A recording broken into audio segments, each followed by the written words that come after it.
Oui, très rapide la conclusion.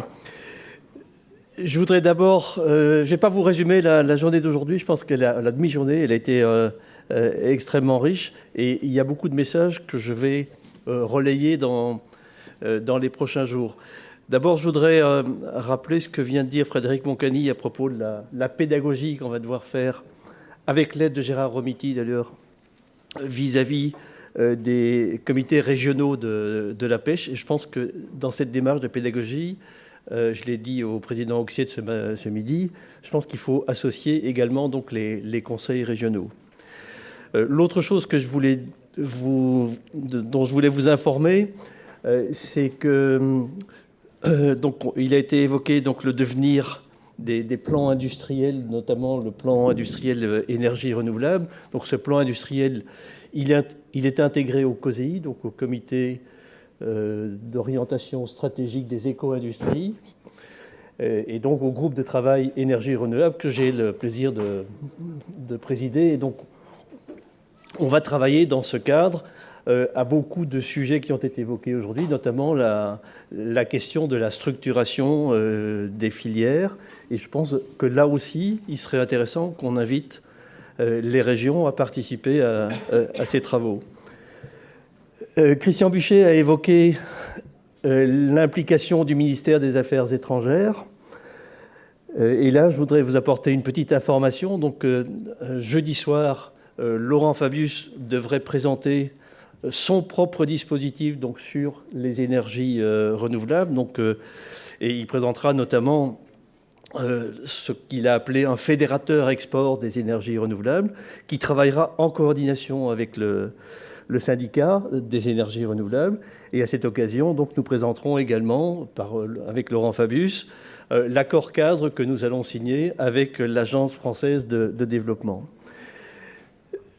Maintenant, Laurent Beauvais a évoqué tout à l'heure, sur la question de la simplification, une rencontre que je devrais avoir avec Emmanuel Macron. Mais non, ce n'est pas vous qui vous êtes trompé, c'est votre informateur. Mais je voulais vous informer qu'en fait, avec une délégation d'administrateurs du syndicat des énergies renouvelables, je rencontre non pas Emmanuel Macron, mais Manuel Valls, qui... et donc qui nous accorde 1h30 d'entretien vendredi après-midi. Et donc je relayerai évidemment les principaux messages donc, issus de ces assises, et notamment la question de la simplification, puis le fameux décret sur les niveaux de juridiction, les recours, etc. Et dernier point de prospective, les prochaines assises des énergies marines renouvelables.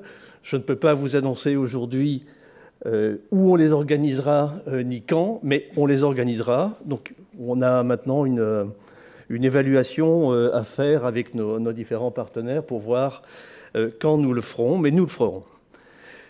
Et maintenant, je voudrais remercier quelques personnes. D'abord, Éric Orsena, donc, qui a fait une intervention que je pense que tout le monde a trouvée extrêmement brillante tout à l'heure.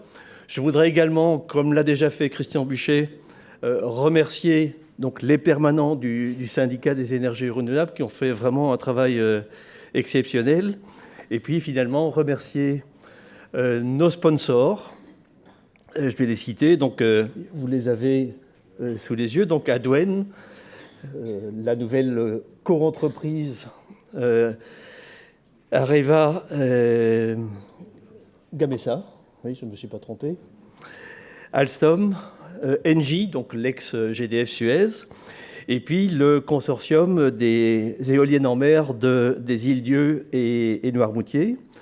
Nos différents partenaires, donc la région Pays de Loire, Nantes Métropole, et puis Saint-Nazaire, j'arrive pas à lire, c'est pas grave. Mais vous avez le... Voilà.